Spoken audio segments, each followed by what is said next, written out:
Bueno, hola.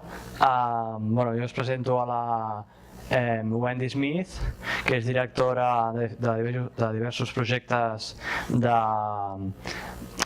a lectura a World Readers, i bueno, l'explicació que us farà té com a títol The Power of the Reading, the Needs of Young Children in Poverty. Gràcies.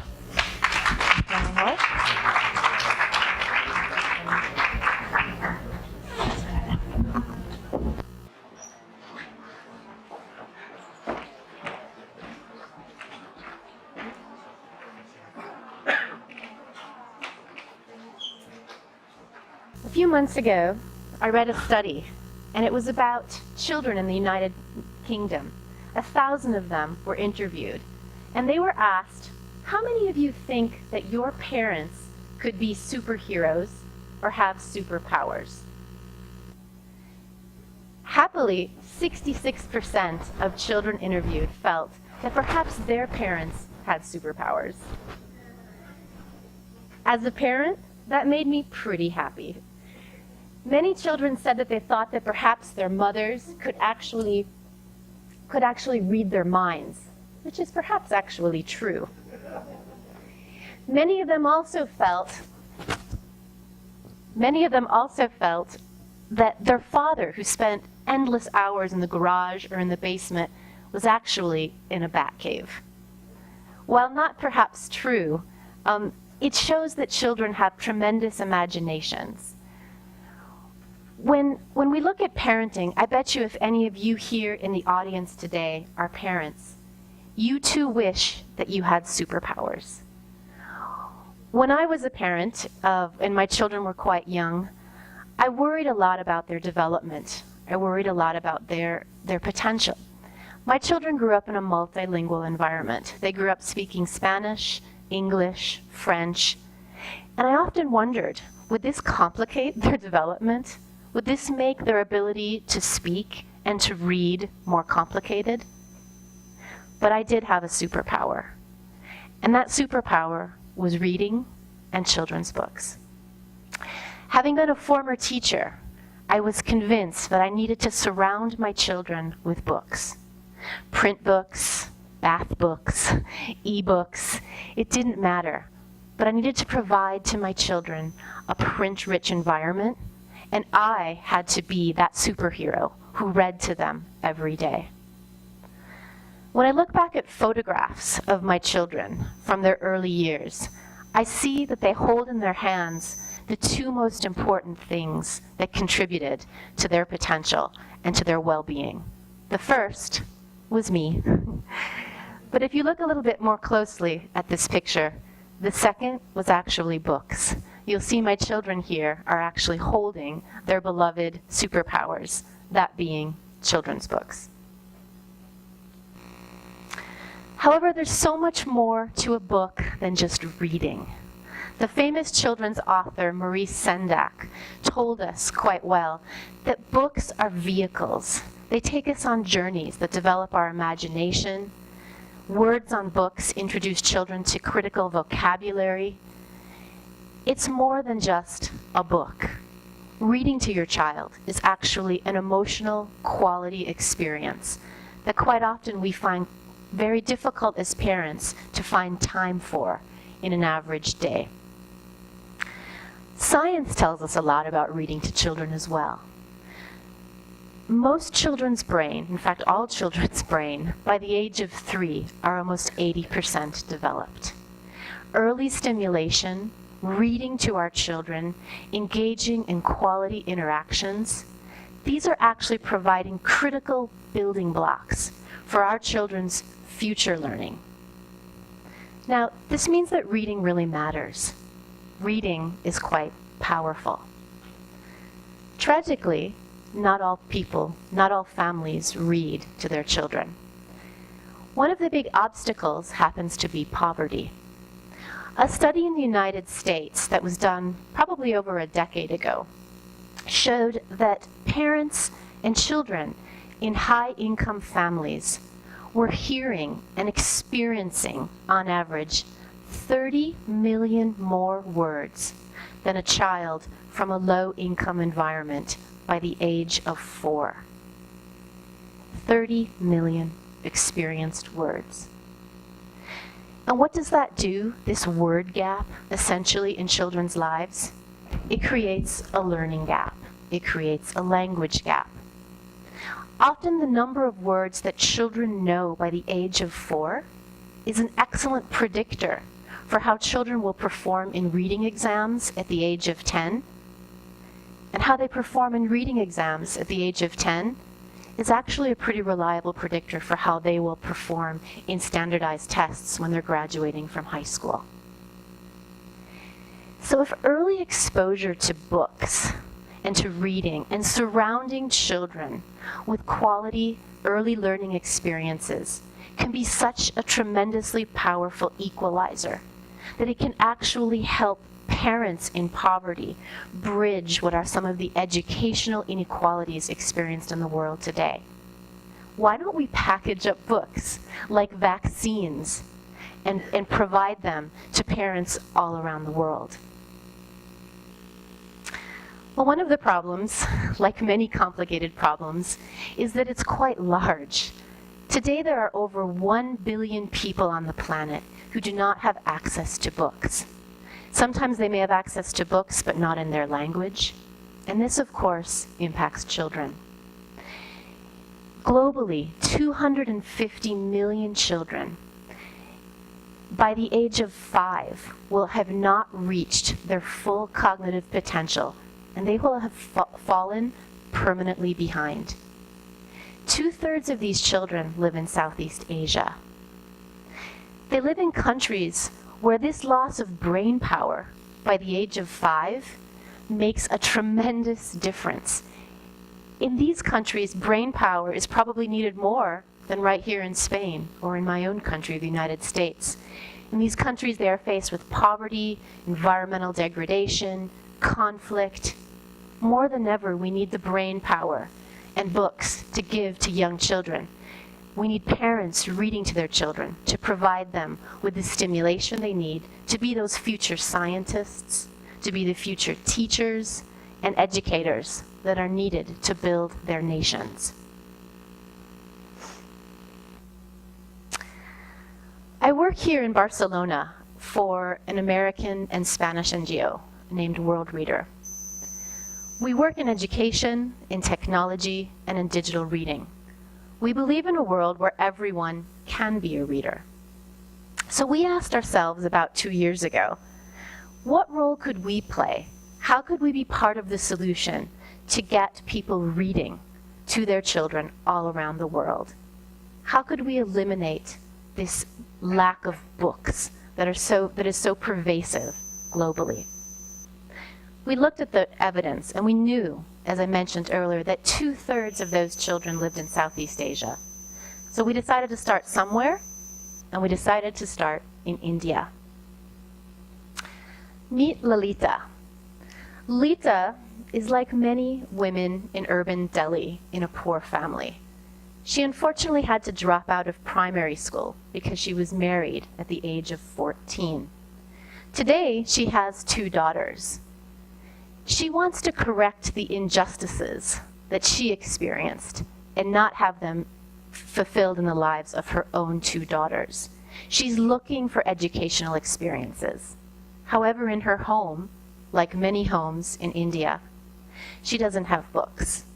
There might be some printed material, perhaps a religious text, a secondhand textbook that she got from the market, but there certainly are not children's books that are available in her language, Hindi, the language spoken in her home. So we asked ourselves, how could we help Lalita? Well, first of all, let's just be clear. Lalita's pretty remarkable. She has an incredible level of self-agency. Despite the barriers that she experienced, she wants to change them for her daughters. That's her first superpower. What could be her second superpower? Perhaps she didn't realize it at first, but it might be the mobile phone that's in her pocket. Today in India, there are over 1 billion mobile phone users. This represents an ability to reach out to parents to reach out to individuals in ways that are unprecedented, ways that we could no longer do a decade ago. When we think of India, we think of chaos, we think of opportunity, but today, mobile phones are actually improving services and improving the lives of even poor Indian households, households like Lalita's. Mobile applications on telephones actually can make a tremendous difference in the lives of people like Lalita. Individuals are beginning to do things they couldn't have done before. They're communicating, they're even doing online banking and receiving services that they were unable to have a decade ago. We can also harness those mobile applications to get books to Lalita and to her family, and to help her begin to read to her children. When you look at the cost effectiveness of digital books, if you compare that with printing, storing, and disseminating books to the farthest flung parts of India, or even to Lalita's household, it's much more cost effective. And this is interesting for governments. It's more cost effective to get digital books to Lalita at scale than it is to get print books in her hands. And it's actually more cost effective for her. We did a small study and looked at how much did it actually cost Lalita to be able to read to her, a children's book to her daughter every day on a mobile device for 1 month. It cost about this, 2 cups of chai in the Indian market. Now this is interesting as well for Lalita. When we think about it, this costs her less than it does to buy a book. It costs her less than it does to travel to a local library, and it enables her to begin to read to her 2 children. So when we looked at this, at Lalita's story, we realized it was an opportunity for us to do something. We put together a mobile application, and a free mobile application that had over 500 children's storybooks in Hindi and in English. And we worked with local community organizations to get those stories and that application in the hands of many poor households in urban Delhi. Households like Manju's. Manju is the woman that you see here holding her 18-month-old son. She's being visited by a community health worker. She receives regular visits from this community health worker because Manju's son is at risk of not reaching his full developmental potential. She receives guidance on health issues, on vaccination schedules, on exclusive breastfeeding. But part of our collaboration with these community health workers was also to integrate the importance and the opportunity that Manju has to read to her children. Now you might ask, can Manju read? Isn't this one of the biggest barriers to digital reading? Actually, she can't. Manju dropped out of primary school, just as Lalita had. However, what Manju can do, and what she has been supported to do, is to use her mobile phone and the reading app as a toolbox, as a resource, to take a look at picture books, these wordless, colorful books, full of traditional stories that she remembers from her childhood. And she can begin to talk about them and to read them to her child. Not reading word by word, but rather looking at the book, putting down the phone, and beginning to tell stories. Now, storytelling is a part of Indian culture and has been for centuries. This was something that Manju could be empowered to do. This gave her her own superpower. Now, we know that a mobile device is not enough to change reading at scale. It's not going to promote a culture of reading across the globe, but it is a start. International organizations, governments, publishers, all parties need to come together to recognize the power of mobile technology and of digital reading to actually change the early learning landscape in developing countries. It's our moral responsibility. But beyond that, it actually makes financial sense. If you look at the studies of famous economists over the past decade, how we invest in early learning, how we promote shared reading, actually has an incredible return on investment, somewhere between 7 to 13%, depending on the quality learning experience. This is interesting for governments because it means it's scalable. It means that investments in early childhood create a new generation of healthier, better educated, and more productive young people. Here's another children's author. Many of you will recognize him, Dr. Seuss. Unless someone like you cares a whole awful lot, nothing's going to get better. It's simply not. Wow, is there a lot of wisdom in children's books? This is why we read to children. Poor learning environments, lack of books in the home, these are illnesses that we have the power today through mobile technology, political, community will. We have the power to change this early learning landscape. If you're here tonight in this room, I think it's because you care a lot about education. So what can you do about this? How can you participate in making sure that lack of books is no longer an obstacle to learning?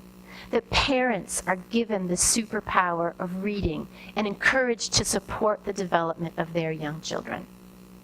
Well, first, lead by example. Read. Read a lot. If you're a parent, read to your child. If you're a sibling in the room, read to your younger children. Maybe you're an app developer. Maybe you can code.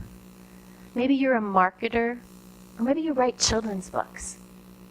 But recognize that all of us are part of a solution. And with mobile technology, with collaboration, through partnership, we can change this early learning landscape. We can bridge that 30 million word gap that I talked about earlier in the presentation. We can do it together. We can do it one book, one phone, and one parent at a time. Thank you.